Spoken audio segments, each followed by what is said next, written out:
Yeah. Good morning. We were doing in the last class, we just started with the tire mechanics part of our vehicle dynamics course, which is the last module of our course, vehicle dynamics. In the last class, essentially, we looked at the way how do you represent the tire. So if you look at real tire, for example, we looked at a passenger car tire, how the size of the tire and the other details of the tires are mentioned on the sidewall of the tire. That's what we started looking at the tire, which is a pneumatic tire. And its basic function is not only to support the vehicle, also to fulfill the requirement of vehicle dynamics aspects. All three aspects of dynamics that we have learned. So that is why it is one of the important prerequisite to study or important to study in separate module on the tire dynamics. That's what was the motivating factor we emphasized and started focusing on this tire study alone. And we just have extended our last lecture, looking at the different types of tire construction. Basically, we looked at the difference between bias ply tire and radial ply tire. So the crown angle is what is importantly defining them. So on and so on. So this is all we have seen. Then we have looked at tire axis system, vehicle axis system, and then some important stiffness definition of tire. Just like overview, an introduction aspect of tire we looked at. The tire axis system, essentially we have to look at to see that the force components and moment components. And one such an important moment is what is rolling resistant moment. And that is all because of viscoelastic material property of the tire. That's what we have seen. And then that in free rolling condition, for a dynamic equilibrium, there should be a force that has to be acting in the contact patch to oppose rolling resistant moment. That's essentially manifest what is called rolling resistance force, which is always against the translational direction of the vehicle, always against the translation direction of the vehicle. So this rolling resistant force is directly proportional to the load that is acting on the vehicle. And the proportionality constant is what we define it as coefficient of rolling resistance that we have seen. So what are the factors that are affecting the rolling resistance? What in the last class we looked at and concluded our lecture, where it is primarily because of tire construction material. So the hysteresis property of the tire is what is very important for contributing this rolling resistance force. And apart from that, we also have looked at what are the influence of road surface condition, inflation pressure, speed, temperature, or if it is the size of the tire, and so on. So though we have not looked at more in detail the aspects, I have told you that please go through the textbook Wang, where you have a lot of literature support, the results that are supporting to understand the factors that affect the rolling resistance. So that's where we stopped the last class. I hope that you are reading the chapter 1 of Wang book. Parallelly, you make your notes additionally what you listen to my lecture, and that has to be uploaded as a quiz on 6th of this November is what I have told. So you are doing that, keeping that in mind, and you are working on it. So essentially, it is because of we have another 2 more lectures, and we have to complete this all aspect. So I expect that you parallelly read the textbook and make your notes for this tire mechanics. So important part I will be teaching you in the class. So if that is the thing, today I am going to teach you that how do we have a tire model. See, what are this tire model for performance? If you look at, we know tire model for your ride, that's quarter car model, pitch and bounce model, you say, or a full car model, you say, for that matter, of ride and comfort part to account. If you say tire model for handling, you say bicycle model, and then improvised bicycle model considering suspension into account and so on, you can say. Similarly, tire model for performance, if you look at, the tractive force generation at the interaction of tire and road has to be mathematically expressed. And if we have such kind of mathematical model, which is essential to incorporate in vehicle simulation studies, wherein virtual experimentation can be performed, right? So if you look at such tire models are made purely based on a lot of experimental data that comes, and then to understand the behavior of deformation that is taking place during the interaction of tire with the road whenever there is a driving torque or braking torque is applied on the wheel. So this is essentially the base for generation of or looking at the force at the contact patch. That force is the tractive force or braking force. So today we are going to look at one simplified model, an olden model, a popular model called the Julien's model. And that model, what are the various assumptions made? And we will understand the behavior of tire under the application of driving torque or braking torque. So this all we will understand, try to derive an expression of tractive effort, which is going to be function of an important phenomena that is happening in the interaction called longitudinal slip. So that's what is today's lecture. Essentially, I'm going to teach you. So let's straight away get into our presentation part and then learn this part, right? So let me share for that purpose my slide.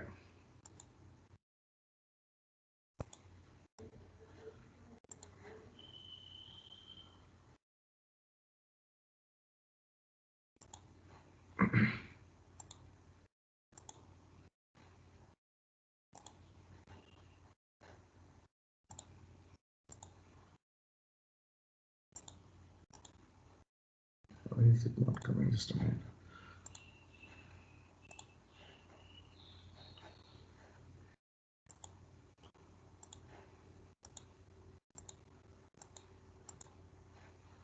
I'm unable to share. Just a minute.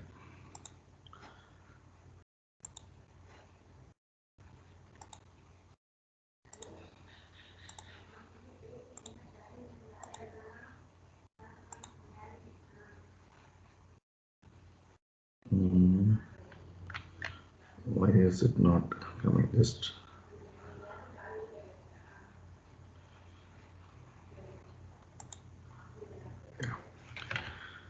hope you are able to see this screen. Are you all? Any response? I don't understand. If you do not respond, how do I account it? Whether you are really attending my class or you are listening or not. So whenever I ask some question, there is silence from the other side. So see, it is a very tough time, man. I mean, assuming that you are all in front of me and teaching is different. See, I have to be putting effort, and then no, sometimes response guide me. So I just seek some response. Hope you are able to see this. Lecture number 42 we are in, and today is 2nd November. And today's point of discussion is we are going to look at this tractive effort, which is function of longitudinal slip. Longitudinal slip is already we have defined. Anyhow, we will start from that point. Is what is the beginning of our lecture. So, for example, I'm going to start today drawing a diagram represent what is the behavior of tire under the action of the driving torque. So let's first draw that and then go ahead looking at what is the variation of tractive force as a longitudinal slip, right? So look at this is my road surface contact with the tire, and if we look at, there would be some compression this, and this is my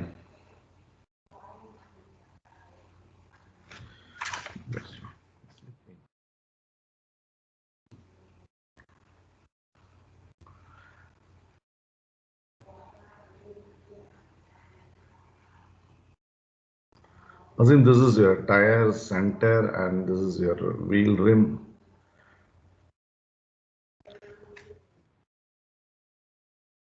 This is wheel rim. And I have just drawn this flat surface here to say that's a contact patch. It's a flat surface. So if you see now, this is center of the tire. And I have just drawn some exaggerated diagram. You will not be able to see this type of portion in the naked eye because the smaller compression detail. So this represents this kind of undulation. I show that to represent that it is under compression when I apply a driving torque MW.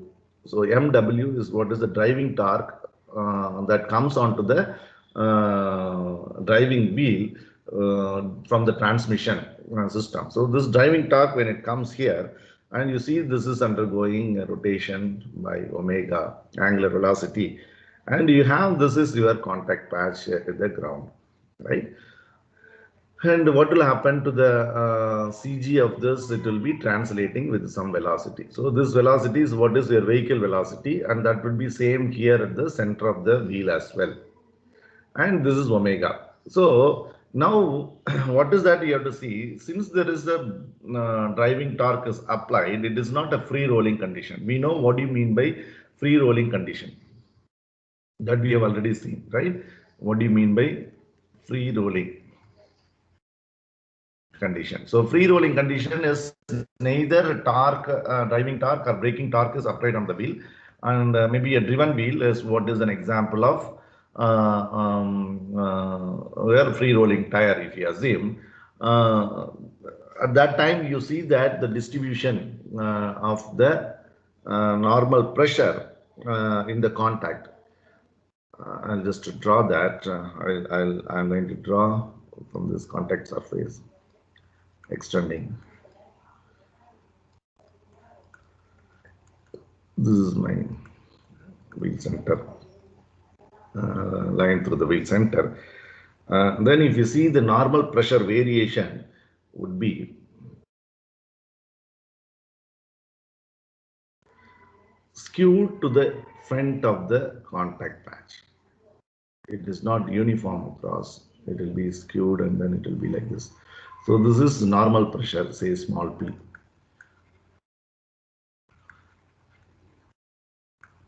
Normal pressure, what is there in the contact. This weight and this is rolling, and rolling condition you'll see that will be not symmetric about this point, rather it is skewed here. So if you look at the resultant of this, the normal pressure resultant will be acting like this at a distance from the center of the contact patch in the forward direction of this. So this part we call it as the leading end or front portion of the contact patch, and this portion we call it as trailing end of that. So you will have your normal pressure distribution here will be like this. So if you see the forces acting on the contact patch here, I will have the resultant will be Fz, and I will have here tractive force developed because of driving torque is Fx. So this Fx is what is now is function of something called a longitudinal slip, which we are going to look at it in today's lecture. That's one. And if you look at further, what is the stress that is in the contact of the tire? So this stress portion. So you see that in the last class we looked at important section definition is what is called a carcass or thread, where it encompasses all the ply. So you take a cross section, you look at all the plies and the belts and so on in case of radial tires. So that detail, so you see the profile of the tire is what is now under compression, and this portion is what is called a tread. So it is from shoulder to shoulder between whatever is there, that is under the tread. So I have been looking at this from the side view. So if you see that this contact patch I consider to be a rectangle in shape. So this length will be say length of the contact patch LT, and width I'll call it as some small b. Right? So I know what is the contact patch area, that you keep it in mind. Now, what is the variation of longitudinal stress? So longitudinal stress is why, because now as you apply the driving torque, the front of the portion of the contact patch is under compression. So this is under compression. It's under compression. So this compression will induce what is that tread is to undergo some elastic deformation. The sidewall of the tire will undergo shear deformation. Essentially, there are some elastic deformation that takes place in the during the driving condition because of this deformation. And the deformation makes your equivalent length of this. If I consider the circumference of my tire in a free rolling condition with the radius r, if I say, now with the driving condition, in driving condition, that is with some effective radius RE, because this radius would be varying. It appears it's appearing more than what is R, but it's not, so it's less. So if I take this radius RE, so that RE will be smaller than R in driving condition. So what would happen? What would happen?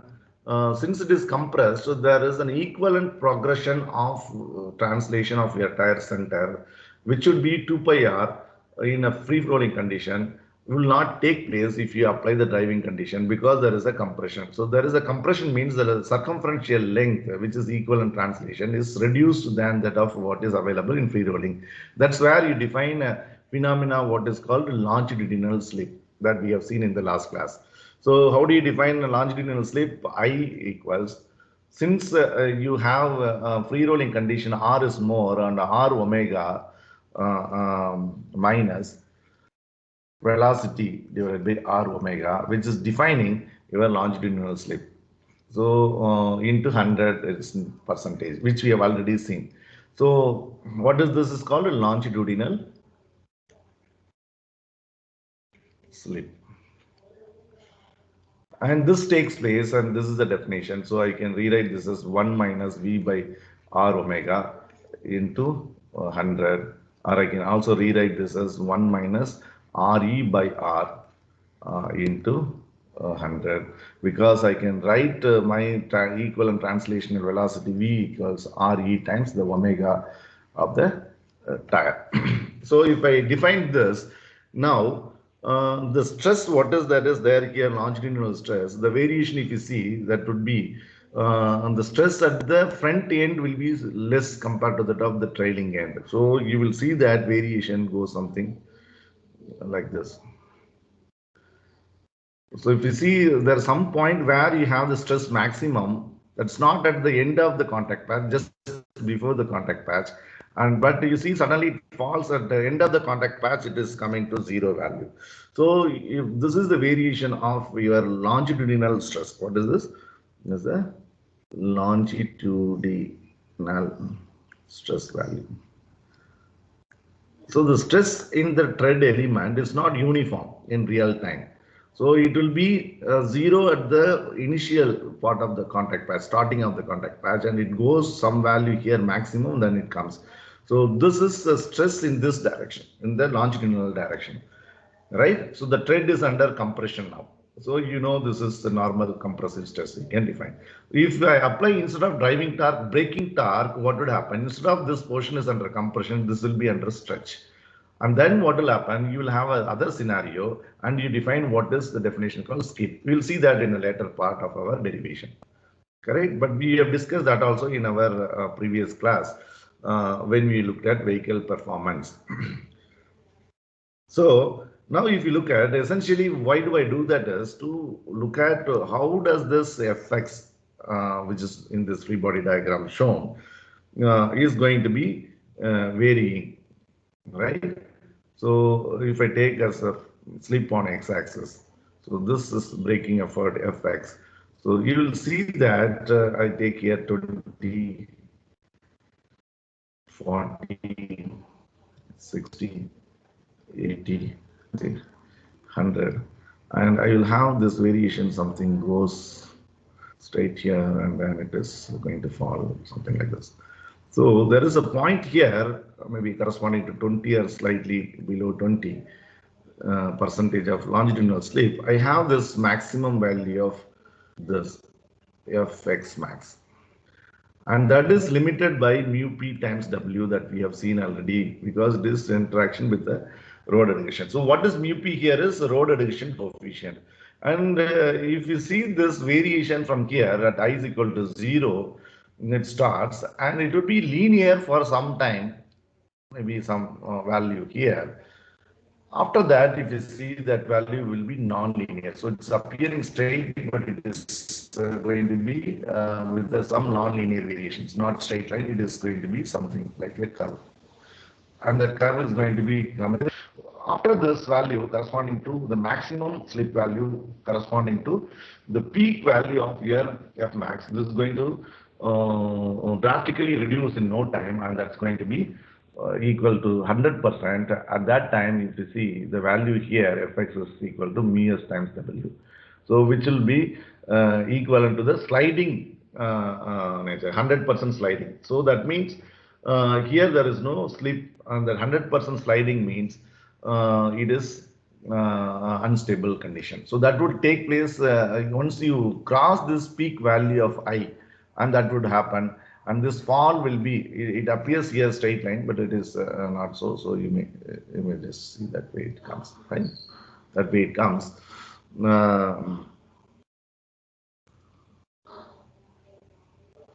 Just to draw that clearly. So it goes something like that, and it comes to this point of sliding. So now this is the region where we have maximum performance or the tractive force that's possible.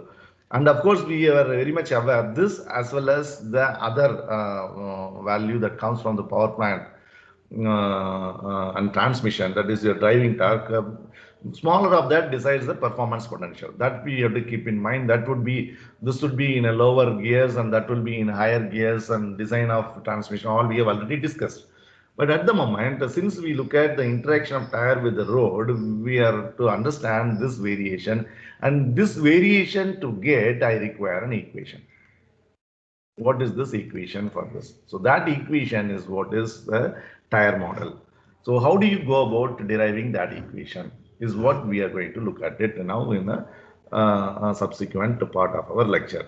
So we have, there are many researchers started proposing various tire model, the physics behind the interaction of tire with the road, and based on the physics they pose the important assumption they have, and then they start deriving the expression to bring in the variation of this tractive effort as function of longitudinal slip. And it is that from the Julien's model, which is one of the popular early model, simplified model, till Hans Pajaka magic formula model, you see that they are all deriving a mathematical equation which could give the variation of fx as function of longitudinal slip. So I'm going to explain you or derive the tire model based on popular early model called the Julien's model today's lecture, stating the important assumptions that are made, and we will go ahead. Right. So, what is that model that we are going to see now? Is Julien's tire model. So we have defined what is longitudinal slip, and we are going to look on this model called Julien's theory model. So Julien's theory for tractive effort and longitudinal slip variation. So what are the basic assumption that the tire is considered to be an elastic band? So we know tire material is viscoelastic in nature. So if tire is in viscoelastic nature, you see that the variation of normal pressure is not uniform. It is not uniform. It is zero at this part and it is zero here, and then it is varying like that, and also it is skewed to the forward of the center of the contact patch. That's because of material hysteresis. There is an energy loss addition to this kind of compression. So you see that there is rolling resistant moment because of this, and that to account only you have your rolling resistant force developed and so on. That all when you make an assumption, real tire material is viscoelastic material. But Julien's model has been a simplified model. What is that is proposed is this model is considered first as an elastic band, correct? So tire tread is an elastic band. The moment you say that is an elastic band, what will happen? You will have the contact patch. The pressure distribution is normally uniformly distributed. So normal pressure P is distributed uniformly in the contact patch. So these are the two important assumptions, and when you make this assumption, and we will have now to get your variation of fx as function of slip. In the tire, since it is uniformly distributed, it is rectangular contact patch, right? So what will happen? The contact patch is rectangular. What is the dimension of the rectangular contact patch?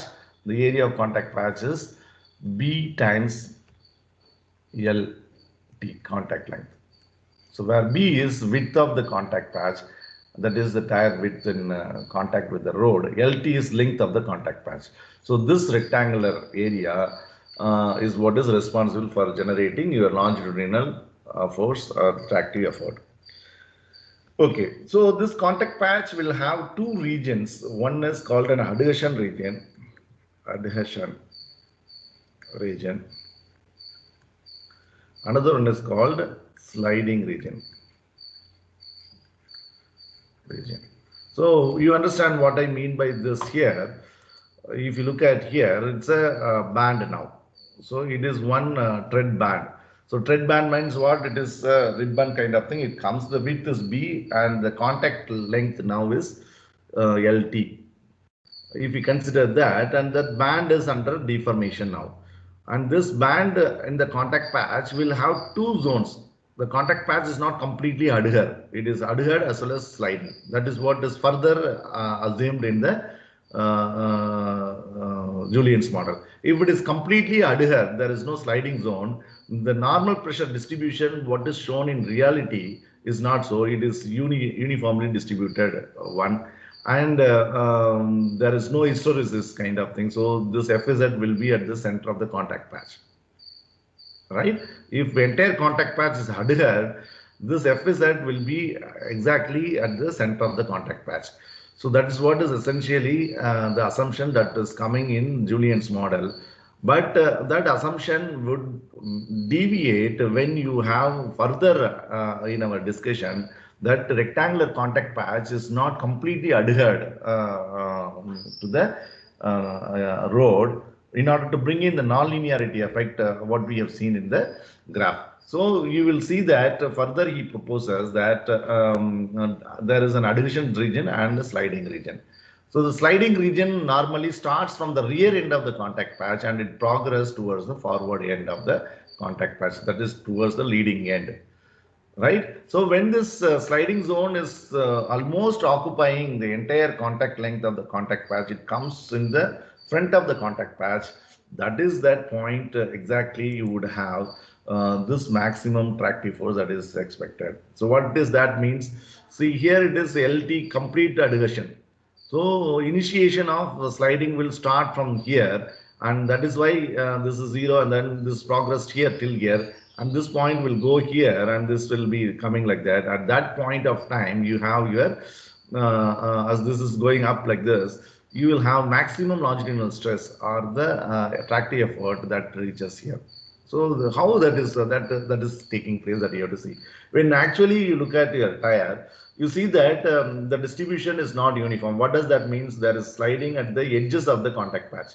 So when there is sliding, there is no pressure there. There is no pressure as a part where it is adhered.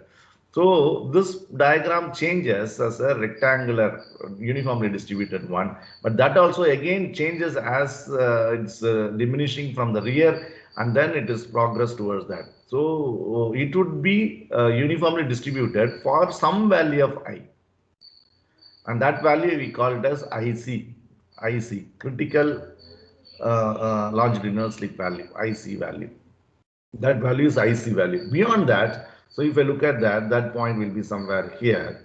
So this point is A, and you will have a corresponding value of FXC, critical value. So till there, you see this variation will be linear variation. So if this is angle theta, the slope here is going to be tan theta. And that slope, what we call it as CI, that's equal to tan theta. So what is this CI? Is longitudinal stiffness. Slip stiffness. Longitudinal slip stiffness. Right? So now we have to see your equation should be behaving as linear till this point.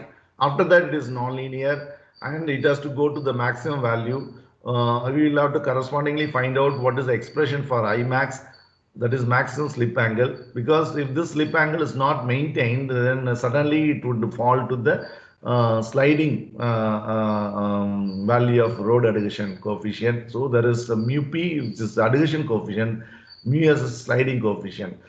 It is something dry friction coefficient that we have studied in our rigid body mechanics. So this would provide very low value of tractive force. In fact, your vehicle will be after that unstable, right? That's what is, this is the condition of 100% of your slip. So 100% of the slip, if you have to see, you can look at here. When this can be 100% slip, you see that 1 minus V by R omega. So when this can be 100%, when V is 0, when V is 0 means there is no translation that's possible for your vehicle. There is no translation that's possible for a vehicle, but vehicle will be spinning with the omega. So that is the condition. That is 100% spinning. So 100% spinning, that means there is no adhesion. That's only sliding. That means it's slip. There is no slipping. So adhesion means it is slipping. There is no adhesion. It is only sliding zone, means the tire will be spinning. So that is what will happen at 100%. Why that is spinning? Because there is no necessary deformation that's taking place, and this is in contact with the ground, adhesion to the ground. So when you have a complete sliding, that refer to 100% spinning in case of the tractive effort variation. So that you have to understand. It's not skidding, it is spinning. So where do you see that? In an icy surface, you'll see. That's where you have a traction control system, where that would provide the slip value within IM. So it will account that, it won't go beyond that. So you will have a sufficient adhesion region at the beginning to start its rotation, and that value was going to be increasing as a function of I, and that I value will be maintained not to go beyond I max. And that is where you are able to extract the sufficient traction, even it is on an icy surface. So at that time, traction control system is essential. If the surface mu p is more, it is not an icy surface, that doesn't matter, right? So this is what in background you should remember in this discussion. So you have this adhesion region and sliding region. That is a physical phenomena that is inevitable in the contact at the driving torque is applied. Now, how do we go about formally looking at it? This adhesion region, the deformation, the interactive force depends upon elastic properties of the tire. Depends on elastic properties of tire. Whereas in a sliding region, it depends upon adhesive properties of the tire.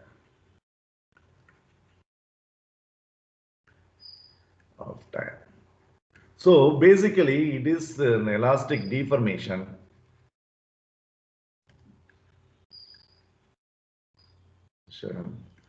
in tread. Tread is responsible for FX generation.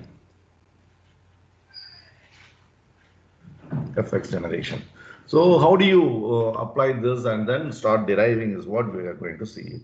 So now let us consider, let E naught is what is the elastic deformation in front of the contact patch, right? It is deformation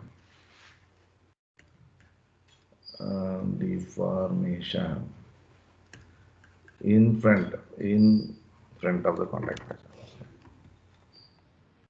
in front of contact patch, and E is the elastic deformation in the contact patch. If you consider, then I can define my total. See, E is what is the total deformation, right? It is total deformation, or the in the contact patch means E is the elastic deformation in the contact patch at a distance. X from front end. The distance X from front end. Then I can define this E as E naught elastic deformation in front of the contact patch plus x times epsilon. So what is this epsilon? So that's what let me just define now. If I consider an elemental length in this, so this is that an elemental length that I consider a portion of the length L in the circumference. If I consider, since there is some torque applied, it is under compression. What will happen if I look at the same as it rotates? This L, when it enters the contact patch, in the contact patch, you will see that this length will be given by 1 minus L into epsilon. So what is this? It is an element length. Length before entering the contact patch. As it enters the contact patch, the front of the contact patch is under compression. So that will undergo for a compression elastic deformation of E naught. And then E is any point from here at a distance x. If I consider, I will have an elemental length say dx. This is dx.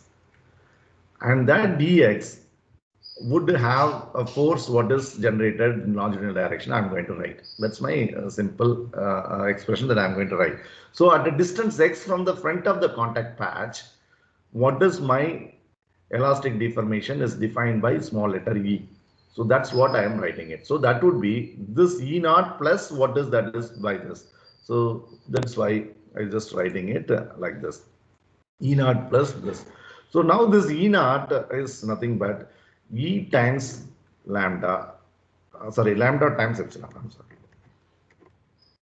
I can write this E naught as lambda times epsilon plus x times epsilon. So what does this lambda is? Length of the thread under compression just before entering the contact patch. This length. So this length prediction is very cumbersome. It requires some experimental trials. So assuming that with the experimental support, this length is determined. It's a complex task. That's why you have further after our discussion, we will neglect this and then we will see how that equation getting simplified. Still, it is going to provide you the variation of linear and nonlinear variation accounted in a single formula. But at the moment, let us account this portion, elastic deformation just in front of the contact patch, to determine that this lambda, which is the length of that undergoing compression, is really a tough task. Experimentally, it is determined. Assume that. So what is epsilon here is longitudinal strain. What is epsilon here is longitudinal strain. So you know strain is defined as change in length by original length. So if I take an elemental length L, so change in length of the element is epsilon times L. So change in length in the element is epsilon times L. So if you remember that, I can use that further. So here, what is that I get here is this is going to be, if I take epsilon out, it is lambda plus x into epsilon is what is my deformation. So what is this deformation given is now by this change in length is what is my deformation. So how do I get that is length time strain. So length times strain is what is this. So what is that length? I consider lambda is the length of the thread in front of the contact patch. X is the distance along the contact patch from the front of the contact patch. Where do I consider my element? So if I consider till this length, X in the contact patch from the front. So this sum into strain would give me the corresponding deformation. So this corresponding deformation is what is now further used to define force. So now for convenience, let me number this equation. So this is the equation 1. Let us have an equation number defining I, because that is the basis. So let me have this I is what is defined here is equation 1. This is equation 1. And equation 2 now is this equation where this forms the basis for defining your longitudinal deformation due to the compression because of driving torque applied in a point x in a distance x from the front of the contact patch, accounting the length of the thread undergoing compression in front of the contact patch. So this is that expression number 2. And let us say this kind of representation is number 3. Now, let us define what is the force per unit length. What is the force per unit length in the so what is the force, tractive force per unit length of the contact patch? Unit length of the contact patch is proportional to this elastic deformation. If I have my, see, what is the spring? See, elastic means it is something mathematically I look at as a spring. So if I compress it, what is the change in that is what is the deformation into the spring constant is what is going to provide me a force. That's the basis. That's a simple equation. Stiffness into deformation is what is force. So if I have that in mind, I have to get what is the tractive force per unit length. Look at this unit, per unit length. So that is what is my dfx by dx. So what is dx? Dx is an elemental strip what is considered at a distance x from the front of the contact patch. So front of the contact patch. If this is my contact patch and this is my center of the contact patch, but I consider now from here at a distance x dx. So this element, what is the force per unit length is what I'm getting at. So that would be straight away k small k t subscript t into E. This total deformation. What is this small kt? So small kt is called a tangential stiffness.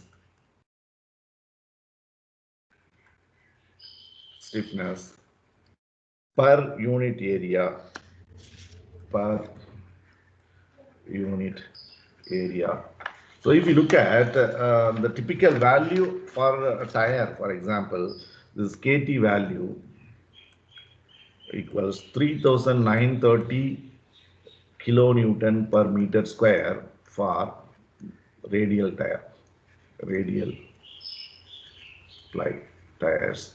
And the same KT, if you look at slightly greater than this, 4206 kilonewton per meter square for bias tire, bias ply tire. So you understand now what is KT. So KT is not force per unit length, force per unit area. Then if I use that, I'll get force per unit length would be this KT times this elastic deformation. So this elastic deformation unit is in meter. So I will have what? Kilonewton per meter, which is my force per unit length. So this expression, let me call it as equation 4. So now if I put this E over here, that's going to be KT into lambda plus x into epsilon. That's my equation number 4. That's my equation number 4. Right? So today's class, see, I may continue till to complete this derivation part. Later on, you can listen to that, which should compensate for the previous class. So you can leave for the next class if you are finding it it's getting delayed. But however, I will complete this lecture. Later on, you can view the lecture. So maybe another also I will take should compensate my 5 days class, right? So later on you can listen to that. So anybody is in a hurry to go for your next lecture can proceed without disturbing. Okay, so now this is that simple definition. We just have simply defined what is that tractive effort per unit length in a contact patch at a distance x in an element chosen at a distance x from the front of the contact patch. You understand this, right? This is your contact patch of the tire.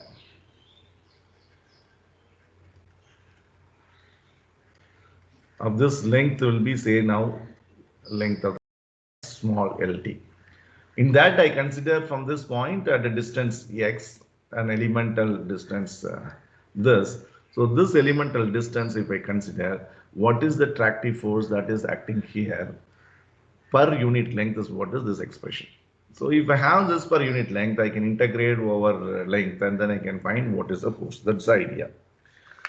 So this helps us to bring in the physics of understanding in the contact patch. Further assumption made by Julien is what is that contact patch, though it is initially assumed to be uniformly distributed normal pressure and rectangular contact patch, has got only adhesion zone, will have now appearing after certain critical value of longitudinal slip, there will be a zone which is only adhered, and there is a sliding zone that is also start appearing at the rear of the contact patch, and that will start progressing, and that is what is responsible for accounting nonlinearity variation of your fx as function of slip. So if you have to account this all, how can we look at that mathematically is what is very interesting, and that we will do it in a while once you go for defining what is called a characteristic length. I am going to define that in a while. So before that, what would be now fx if the entire contact patch is adhered? That may not be a maximum possible value, which is corresponding to mu p times w. But what is that when the entire contact patch is adhered? My force now is simply it has to be integrated. So if I integrate that, my fx is going to be integral 0 to x. Correct? At a distance x, what is my fx? So this fx I have to get. First, let me write it for the elemental length. So that's per unit length. Then I will have my integration done. Would help me. So that would be kt slipping minus kt into lambda plus x epsilon dx. So if I do this integral, I will have kt lambda constant length that I take it, and epsilon I'll take it out. So this is going to be here x plus x squared by 2. So into x plus x squared by 2. Since lambda is taken out, I will have here 2 lambda factor. So if I multiply inside this, it's x lambda plus x squared by 2, which is its integral. So this further I can rewrite it as kt lambda x. I'll take x also out, and epsilon, and inside bracket it is 1 plus x by 2 lambda. So this is my expression of fx, which is longitudinal force or tractive effort at a point in a contact patch from distance x from the front of the contact patch. So this is my equation 5, right? This is my equation 5. So now let's get into understanding that interesting how do we have two regions of contact patch. So for that, now let me define, let me consider the case 1. Case 1 is what is no sliding in the contact patch. Let's consider no sliding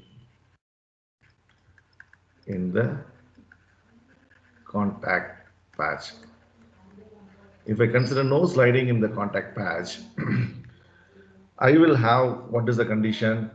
So this dfx, whatever that elemental force per unit length that we had, which is kt into lambda plus x into epsilon, that should be less than or equal to a value called mu. Since it is force per unit length, it is mu p into w. Instead of w, I'm going to write only p into b. I'm not putting it into LT. If I'm PB into LT means it's W. But now LT is not put because I have to define what is force per unit length. So this condition, mu P is road adhesion coefficient, P is the normal pressure, it's a uniform normal pressure, and B is what is the width of the contact patch. So this condition is what is now I should be satisfied. For no sliding in the contact patch to take place, this equation to be satisfied. To be satisfied. To be satisfied. So if that is so, I can define now a length what is called a characteristic length.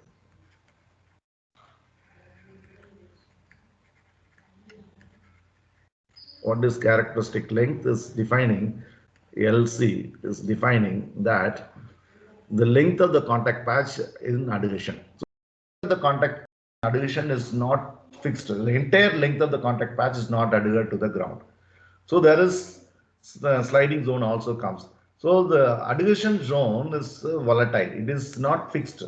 So the characteristic length is not fixed. It is not equal to LT. It is less than LT.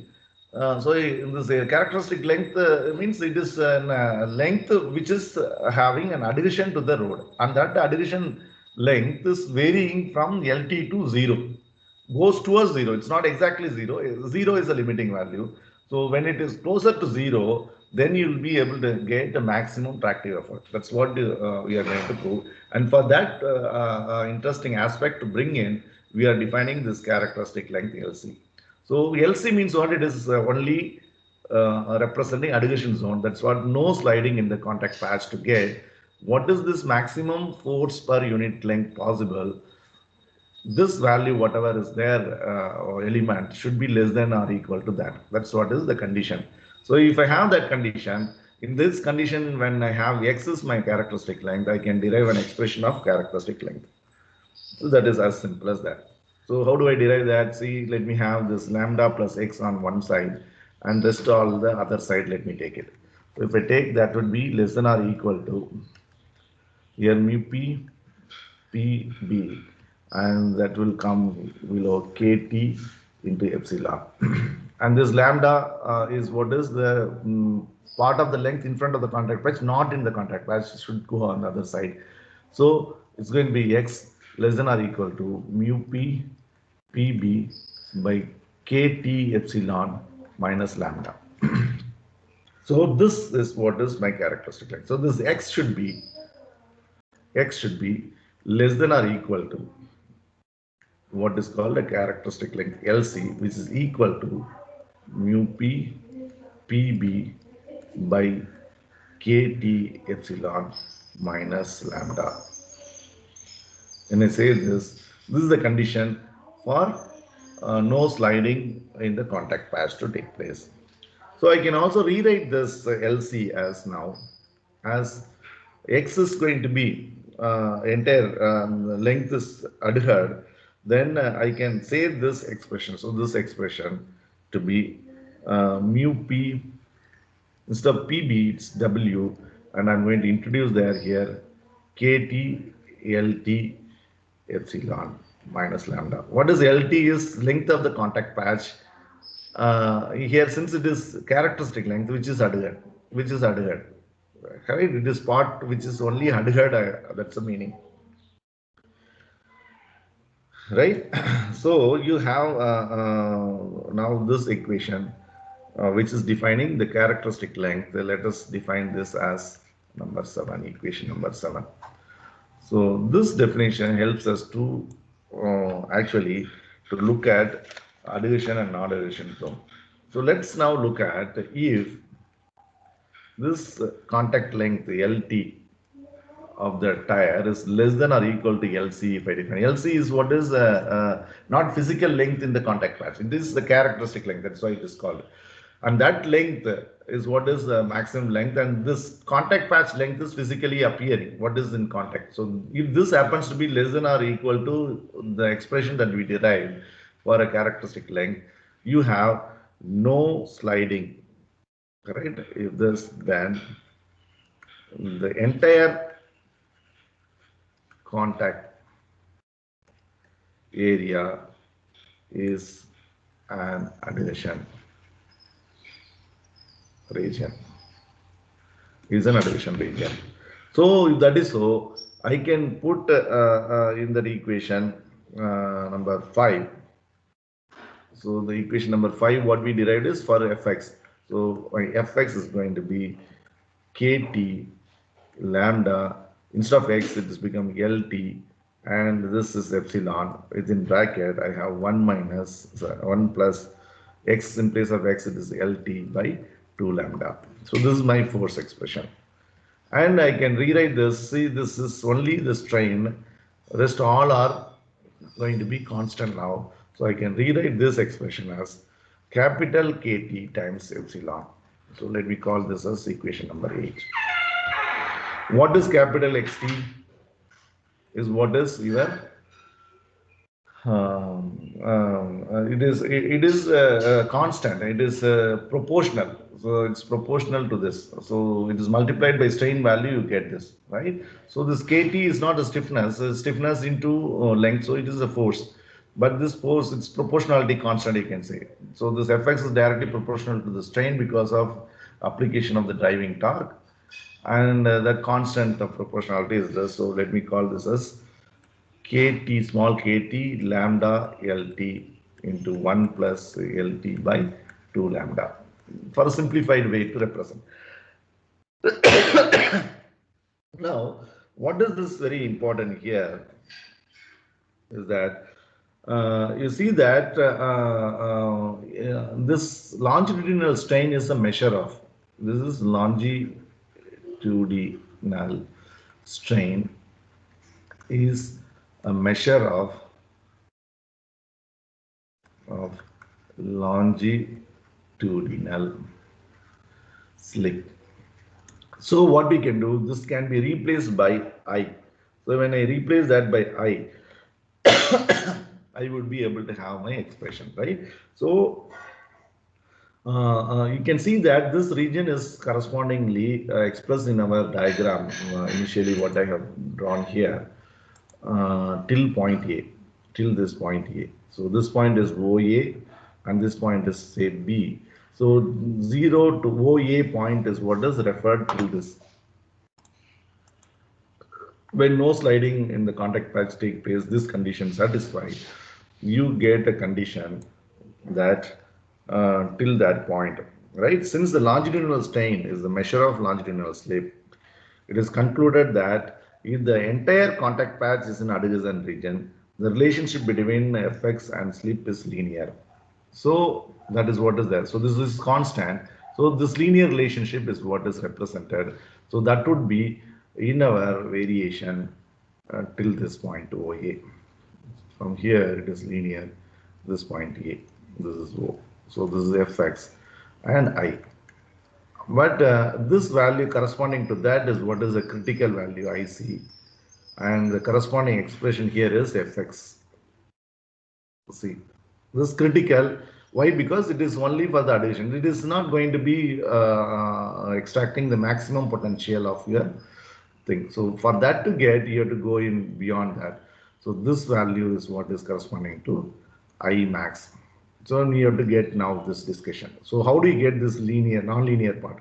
So this part of the curve variation is now expressed by this equation 8, which is not a sufficient equation if I have to use this expression in my simulation model. So what is that equation? So to account that equation only, the assumption made at the beginning by Julien's model is considered further. The contact zone is divided into two zones. One is the adhesion zone, another one is the sliding zone. So the sliding zone is now to be looked at. So for that, our discussion will go further like that. So let us consider now case 2.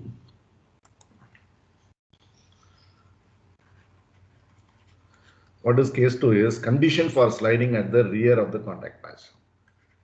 Condition for sliding at the rear of the contact patch.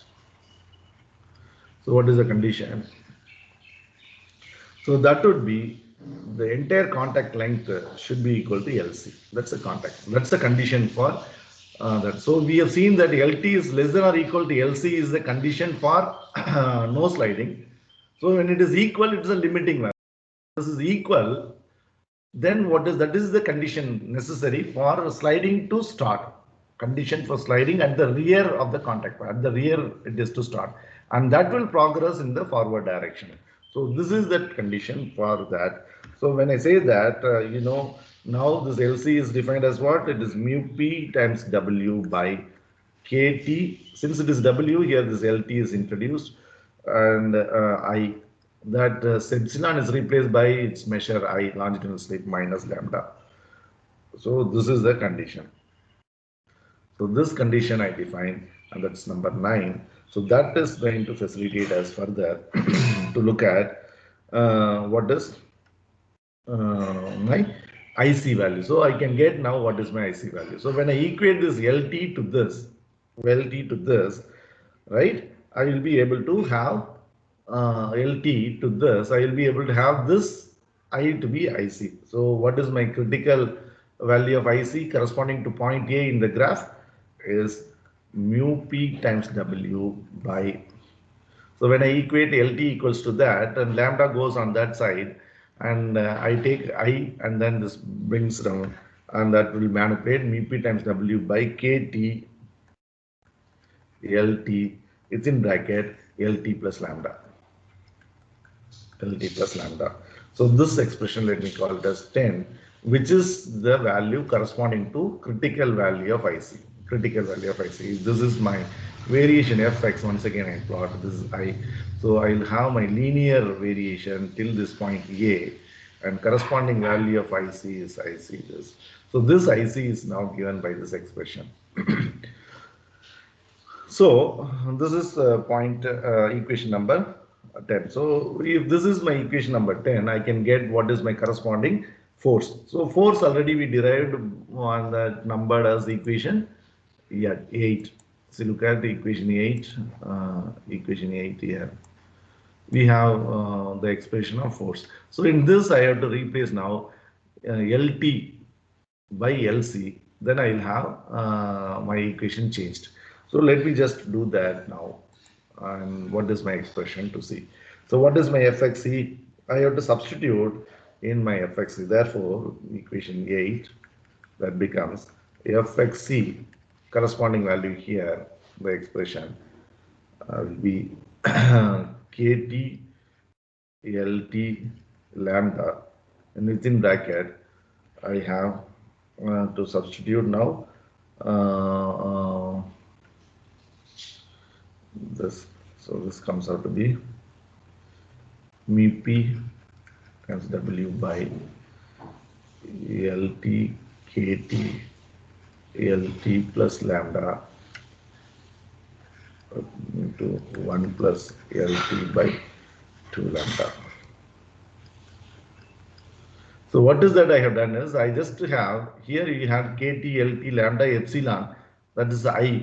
So I replace that I by this critical value. That's why I just have substituted this here, and this expression was the older expression. This was there. So now this is going to be reduced further like this.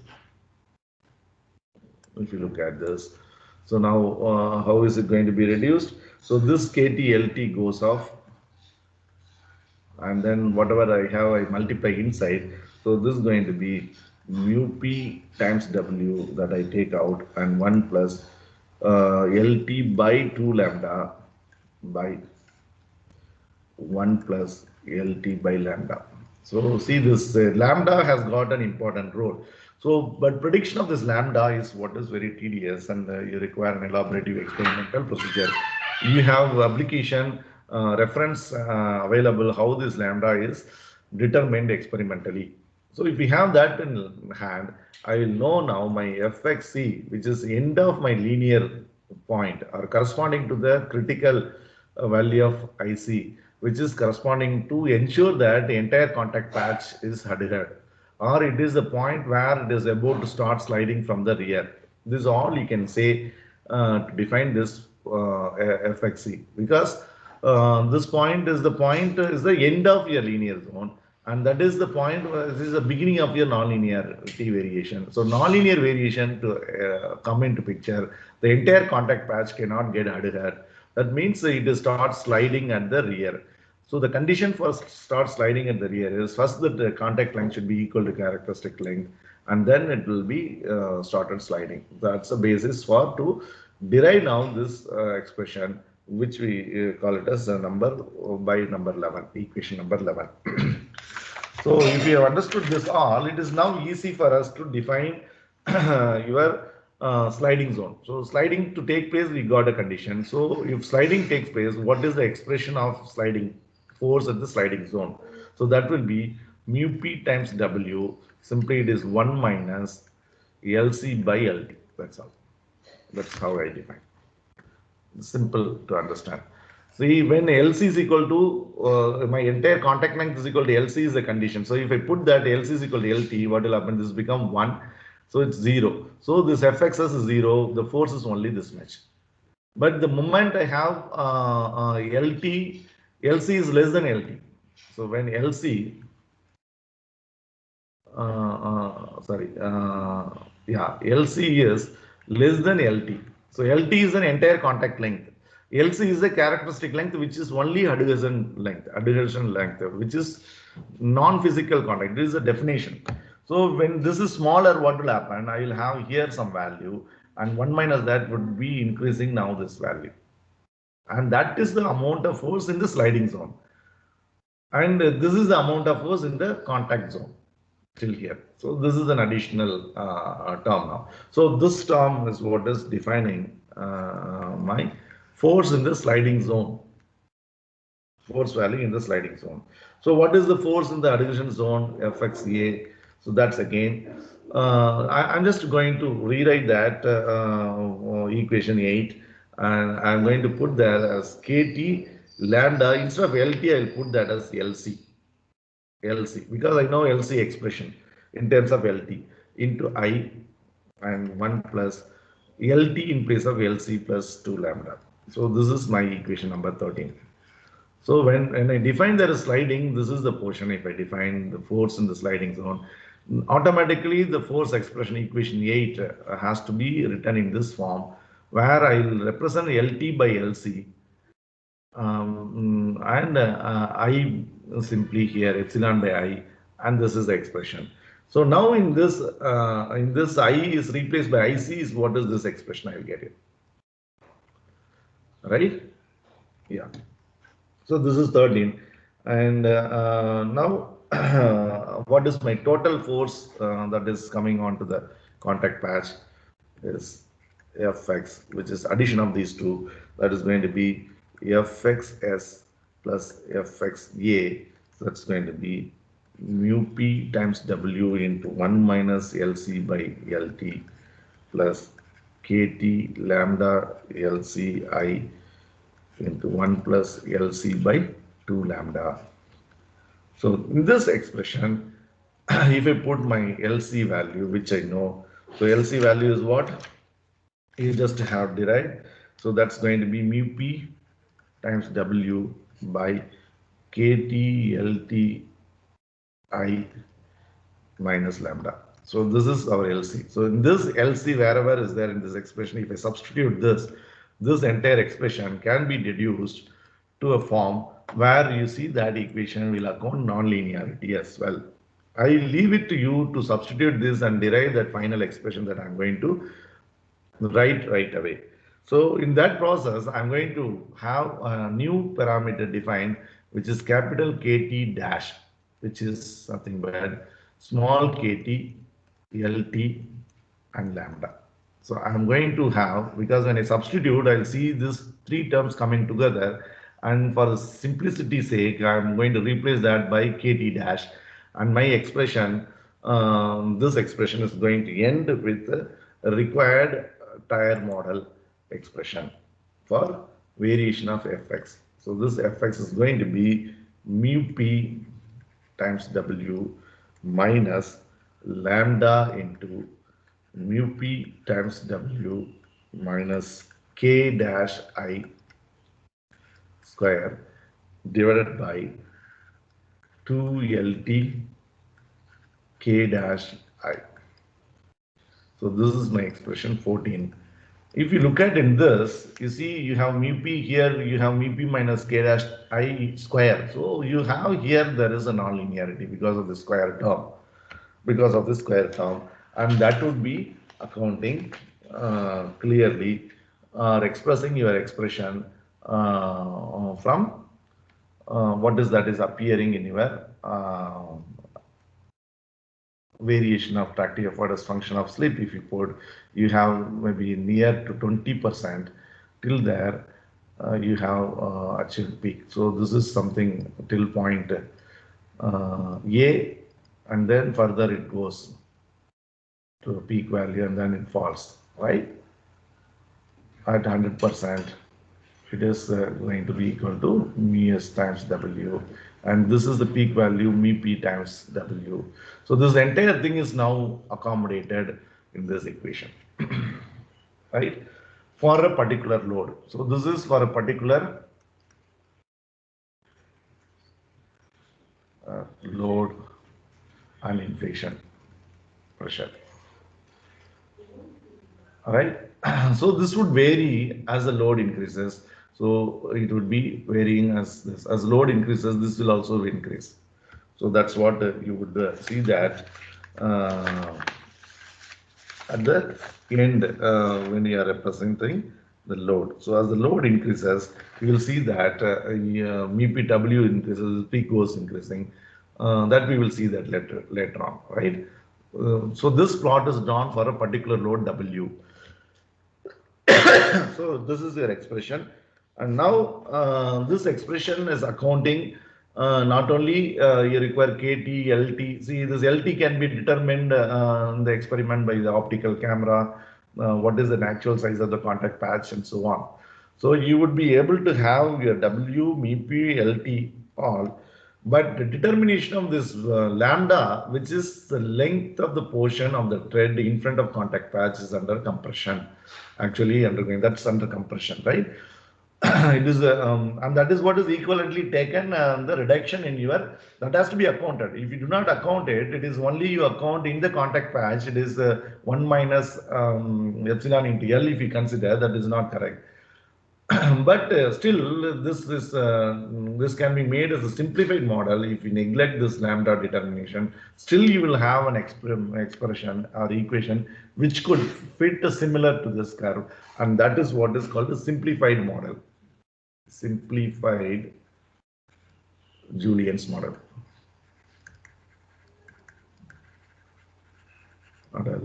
In that lambda is not considered. So if we do not consider lambda, this entire process what we were carrying out would be reduced. So before that, let me, before getting into that, let me explain you what is this maximum value that you get, I max value. How do you get this expression?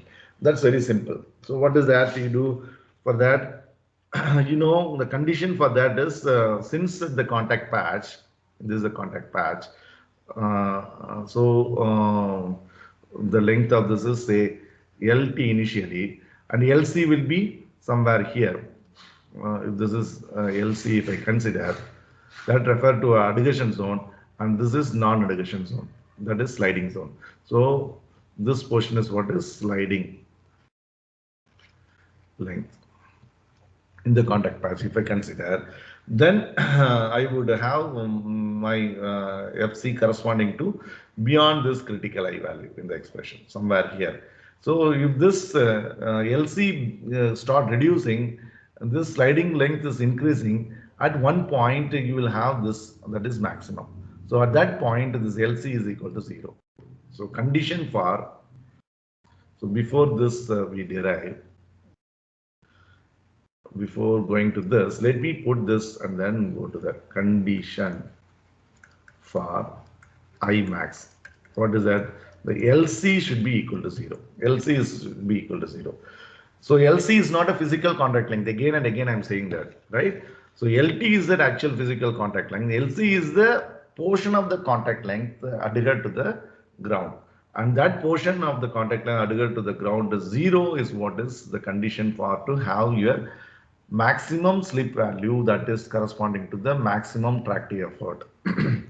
So if that you define, I can have my expression like this, because we know what is characteristic length, that's mu p times W by KT LT I minus lambda.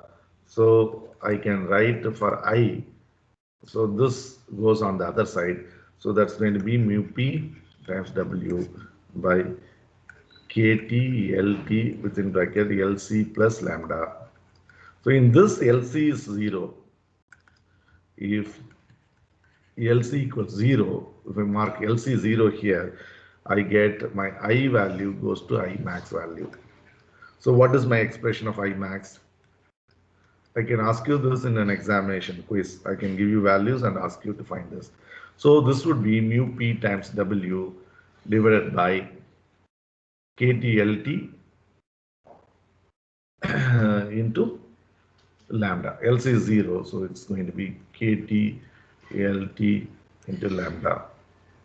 So KTLT into lambda is what in the derivation we defined as K dash. It's simply mu P W by capital K dash.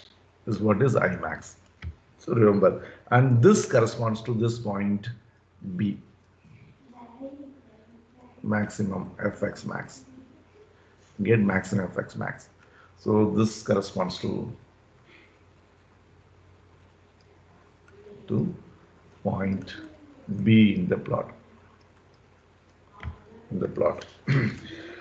So this is what is the Julien's model, accounting lambda also, but determination of lambda is difficult. That's what we are seeing. So we can have a simplified version of Julien's model. He has also proposed that neglecting lambda, then this entire discussion what we had all become simplified, but the same approach. I have to find my elastic deformation in the contact element, the distance x from the front of the contact patch, and then I will integrate, I'll get my fx, I'll have adhesion zone, sliding zone, same discussion I have to repeat it, and I'll have my expressions very clearly coming. So I'll write down equations alone so that you will be able to appreciate it. So this is for a simplified model without considering so this kt into x plus lambda into e into epsilon is what I had considered.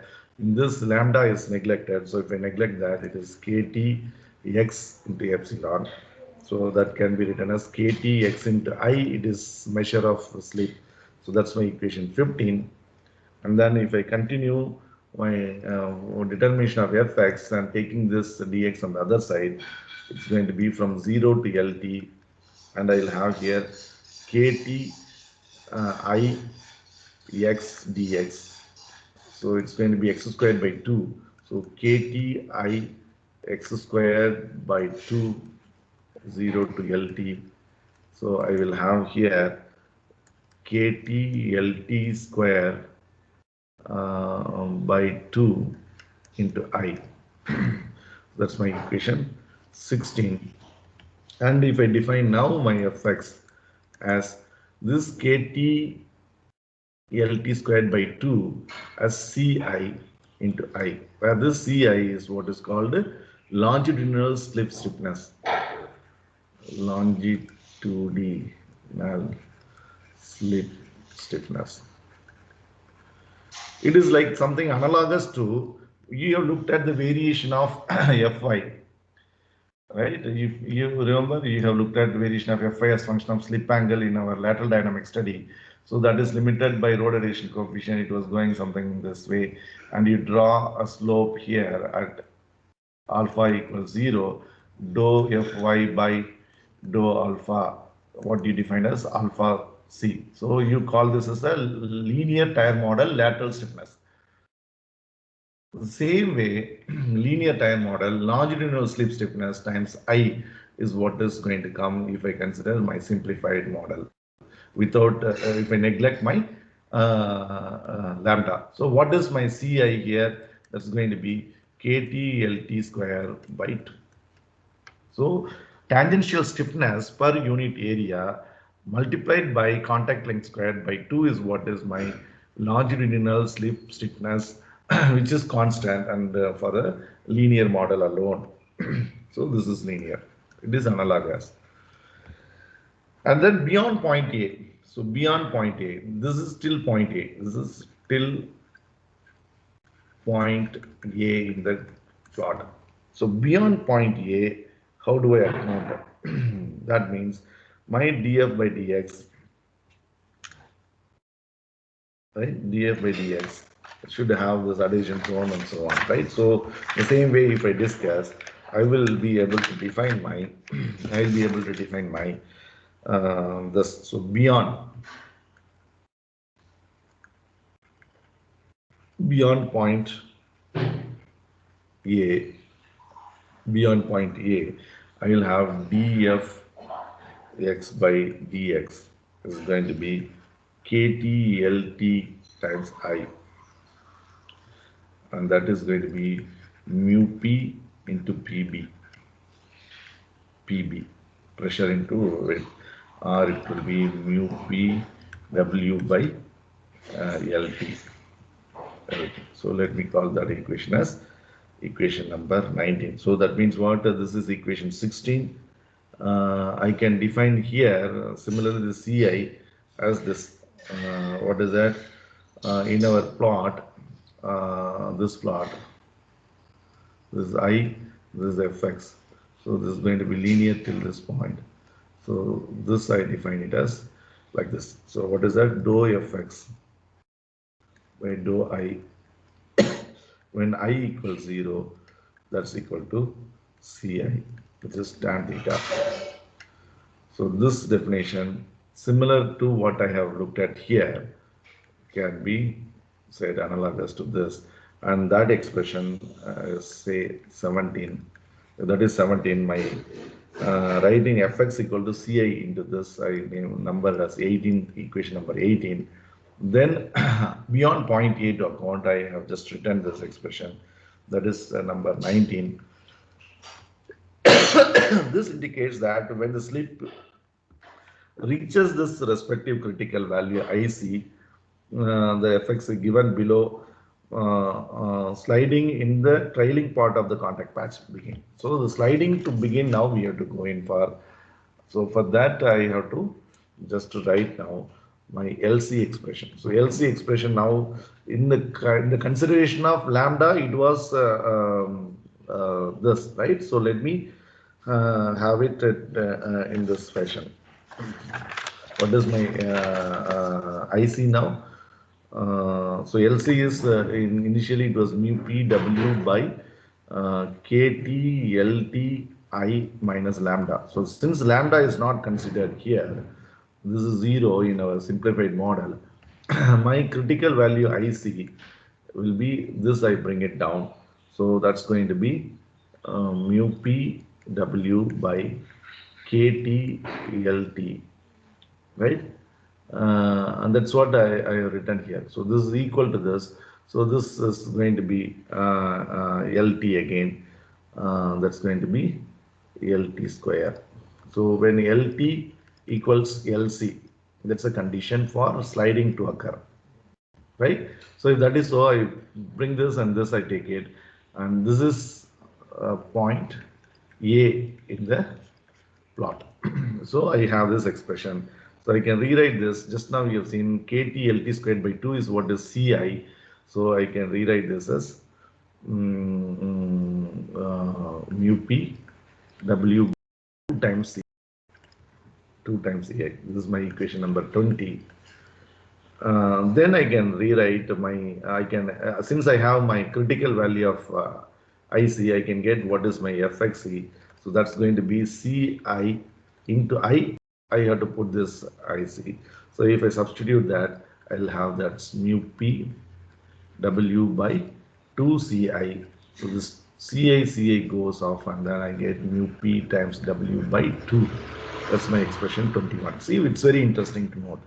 So if I have my simplified model wherein I do not consider lambda, if I consider only this, I have my linear part of my equation where this is constant Ci defines. So this is corresponding to point A, and this value is now half the value of what is maximum possible. So that's mu P W by 2 in a simplified model. Whereas in a model where lambda is accounted, we have looked at that is varying as mu P times W into 1 plus LT by 2 lambda divided by 1 plus LT by lambda that we have seen. So this is that simplified model correspondence. So if that is so, now let me define what is happening beyond this point A. For that, let us again have definition of Fxs. So force in the sliding zone. So if I define that's L is equal to LT, what will happen? I will have my expression for this to write is mu P times W into 1 minus LC by LT. Same way. So when LC is equal to LT, what will happen? Entire contact patch is what is my characteristic length. If I consider it is only 0. There is no force in the sliding zone. There is no sliding zone. But when sliding zone occurs, this LC is smaller than LT. So what will happen? I will have this force component or the part of force that is on a sliding zone that comes into picture. And we know what is my FXA. So FXA will be now what is that expression that we had? It is going to be half into MEP times W is what is XC point, and that would be increased with the that would be multiplied with the LC by LT. So that's very clear. So if LC is equal to LT, what is that value? FXC. That's MEP times W. If LC is smaller than LT, then I have this portion, and this plus this together is what is my total force. That's what is my total force. So this I will, instead of expressing like this, I am going to substitute LC. So we have just now seen LC is MEP times W by KT LT into I, and this further when you divide it by LT, this become KT square. So LC by LT, what is mu P W by 2CI into I. We know this expression, just now we have seen. So let me substitute now LC by LT here. So that's going to be here mu P times W square. See, this term is becoming square. This brings in the non-linearity. And then you are going to have it down. There's already 2, the 2, so it's 4CI into I. That is FXA. So that's my equation number 23. What was my equation 22? Yes, in this I am substituting this LC. So putting this LC by this, if I put it in this, I will have my expression changing to mu P. Simple, you can substitute and see into 1 minus mu PW by 2CI. So this is equation 22. So substituting this is my force in the sliding zone. This is force in the contact zone. So to define this two zones, I require important definition, what is called a characteristic length. That is there here. So if that is so, now my total force Fx will be Fxs plus Fxa, and that's equal to mu P times W into put that 1 minus mu P times W by 2CII plus mu P W whole square by 4CII. So now when I take this inside, it is going to be mu P square. So minus sign here, it's plus sign, so it's 1/4 and it's half. So this would further reduce to mu P times W as it is out. And if I take this inside, it's going to be 1 minus mu P times W by 4CI into I. That's all. So this is my final expression for Fx variation. So Fx variation. So in this expression, if I put I value as IC value, I will have this mu PW by 2. You can prove that. Substitute I as an IC in this. See that this expression is mu P times W, mu PW by 2, which is point corresponding to point A. If I put the I value beyond that, my expression is going to be a non-linearly varying, and that would account force that would get added to the adhesion zone, the force that comes from the sliding part. So that's what is the final expression. And this is one model which is the equation can fit your variation of Fx as function of I. In this fashion it varies. It is linear first, sometime after that it goes non-linear, it goes attain maximum, and then it falls on this for a particular load W. So if the load increases, this plot is going to be increasing it like this. So load increases, this is going to be increasing it like this. as a function of load increases, right? Okay, this is now what we have seen so far is for tractive effort. This is tractive effort. So if you look at the first slide, I started carefully. The title I put it for today's lecture. It is this. What is it? Tractive effort versus longitudinal slip, or braking effort versus skid. So this is where we have to define skid. So when you define skid, the same Julien's model can be taken for that as well. So that will take another 4 or 5 minutes. I will finish that. For that, let us define now what is skid. Skid referred by I subscript S to differentiate from slip, longitudinal slip. So this would be during braking. During braking. So what will happen when braking torque is applied? The braking torque is applied. You see your force versus this normal pressure distribution and all will be varying. So let me again look at my same contact patch. And instead of front portion is under compression, it will be under stretch. And that goes around this and then it comes back to this. And this is my contact patch. So if I plot my variation of normal pressure P, and that would be, so this is my wheel rim, and this portion is under stretch.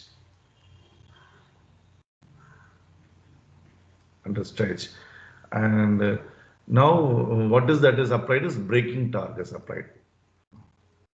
When braking torque is applied, I will have my omega in this direction, but omega not in this direction, decelerate. This will decelerate.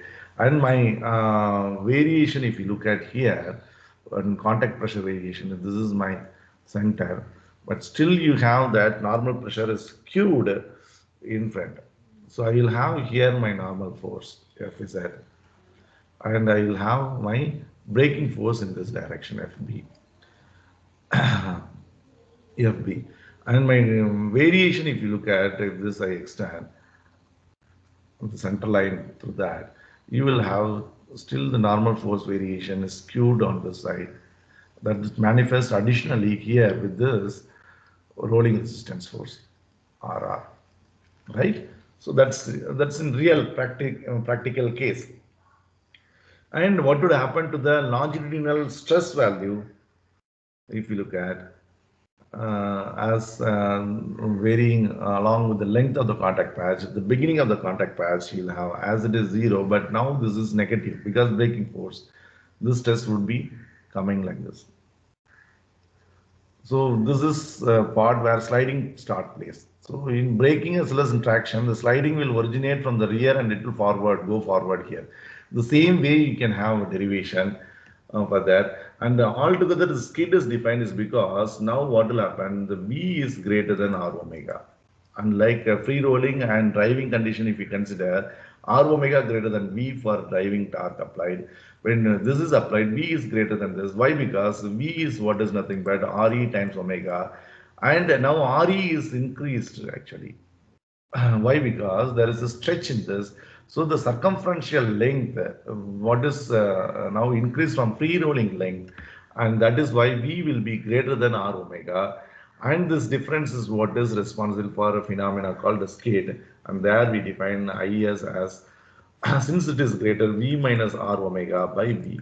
So it's going to be 1 minus R omega by V. So into 100%. What multiply by 100 is a percentage. So now you see that scenario when wheel locking, that means the omega becomes 0, but V exists there, then what will happen, it is 0 and that is 100% skid, right? So you will have your variation in the similar fashion, So if I take skid here,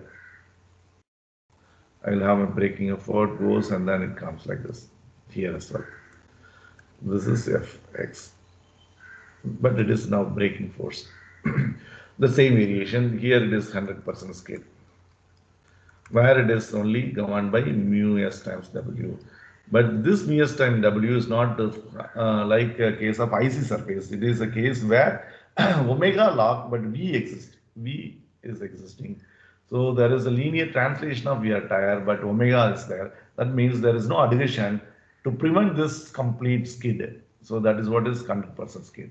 So that is how you should look at that definition or the physical phenomena called skid. Now, braking force or braking effort as function of skid, if you have to define, you require this IS to come into picture.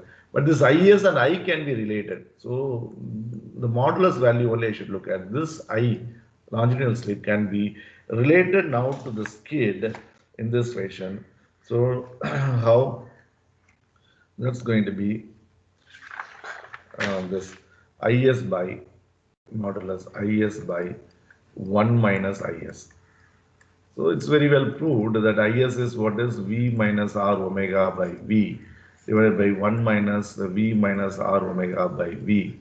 If I put and then if I work out, I will have here, this is V by R omega minus 1. Since it is modulus value, I can rewrite it as 1 minus V by R omega, which is I.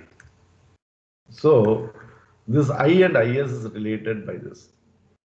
So wherever that I have I in my earlier derivation, if I replace that by IS by 1 minus IS, I would be able to have my corresponding expression for braking effort, right?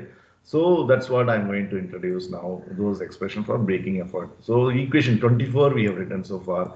So let's write now equation 25. So what is my equation 25? Equation 25 is what is definition of skid. So this is the equation 25. Equation 26 is what is the relationship between this. So this is equation 26 between I and IS.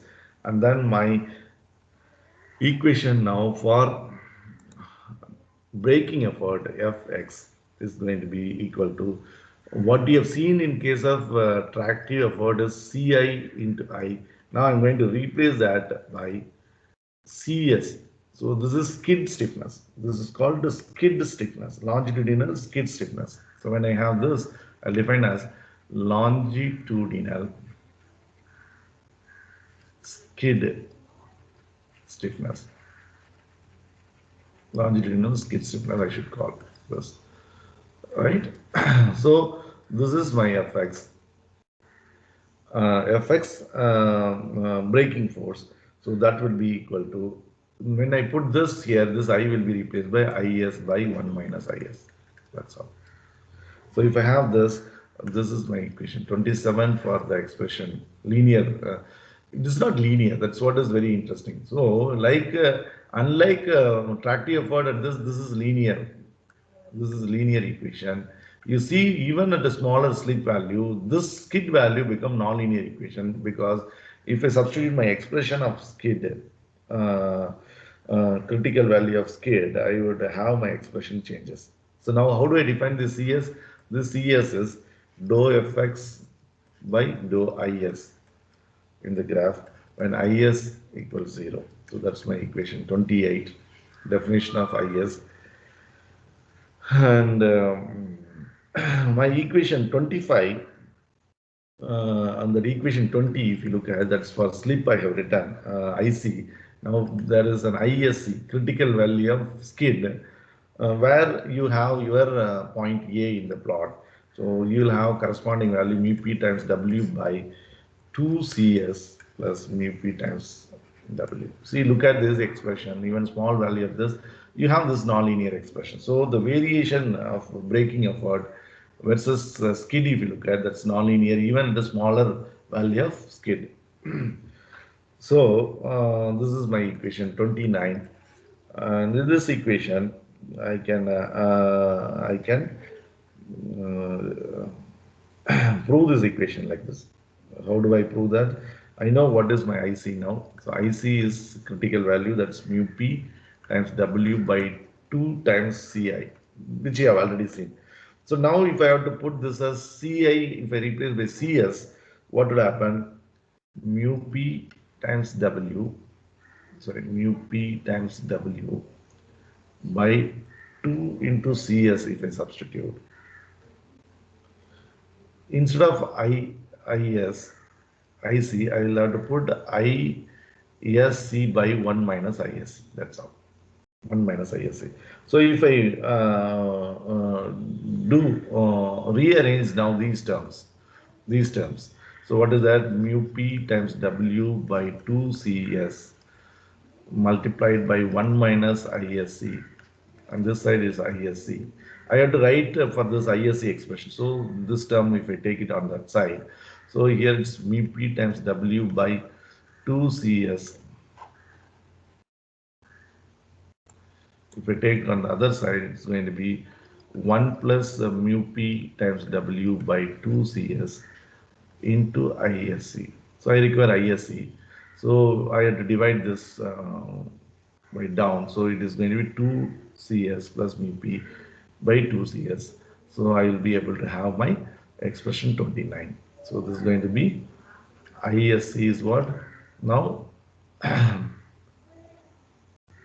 mu P times W by 2 CS into 2 CS by 2 CS plus mu P times W. So this goes off. What do I get is mu P times W by 2 CS plus mu P times W, which is my critical value of ISC. So for this, what would be my corresponding value of braking effort? FXC. So FXC will be CS into IS by 1 minus IS.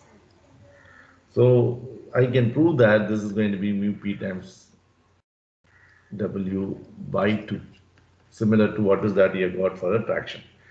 So I can prove by substituting ISC in this expression, I can prove this. I leave it to you as a homework, and this is equation number 30. This is my FXC. If this is my FXC, I can get now 31 equation for this is what to define a point A in the plot. So nonlinearity point beyond point A, beyond point A in the model. What should I do? I have to get my Fx, adhesion zone, and this. So which I have already derived. In that I will replace Ci by Cs and I by Is. Then it will automatically reduce to mu P times W within bracket. It's 1 minus mu P times W within bracket 1 minus Is. 1 minus Is skid here by 4 CSIS. 4 CSIS, right? And this is my equation 31. So this is all what is the analogous or expression for braking force. This is braking force as function of skid, which could have a linear and non-linear part of your model. So this is the simplified model. This is a simple theory proposed by Julien's to derive the tractive force function of slip or braking effort function of skid for a simple tire model wherein we consider the tire tread to be an elastic elastic band, and the contact path is rectangular. Initially, in a adhesion zone, you consider uniformly distributed normal pressure.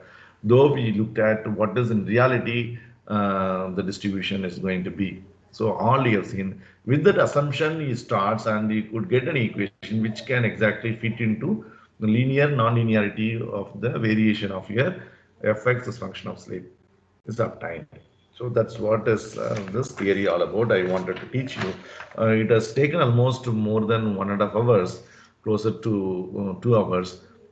So this is the compensation class for the class what we missed in the Friday. And now in the coming class, we look at how can we have a model for to generate lateral force. That's proposed again by Temple and Von Schipper. There is a model. So we look at that, which is a string model. I'm going to consider the tire to be a string model, and then I'm going to derive the expression. So this gives you an idea of complexity of making complex tire road interaction phenomena mathematically to represent to get this expression.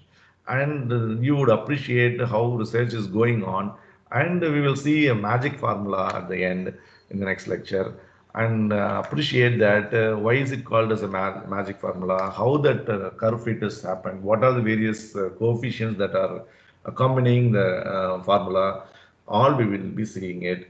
So that you will keep that in mind, that such kind of expression proposed by Julien, how is it being improvised by researchers and come to a point where it's proposed by Hans Pacheka tire model called a magic formula model. So he's not worked on that. They say there are different tire models. You see, there is a brush model. So then there is many model from Julien's to the latest magic formula model. We have literatures available. One can have a literature survey to understand various models. But however, these all models' objective is to give you a support for a vehicle dynamic simulation for your vehicle performance study, where you can define these models as an input to a vehicle model. So with that note, let me stop today's class and download your attendance for both the class of Friday as well as for today's class. Right? Yeah.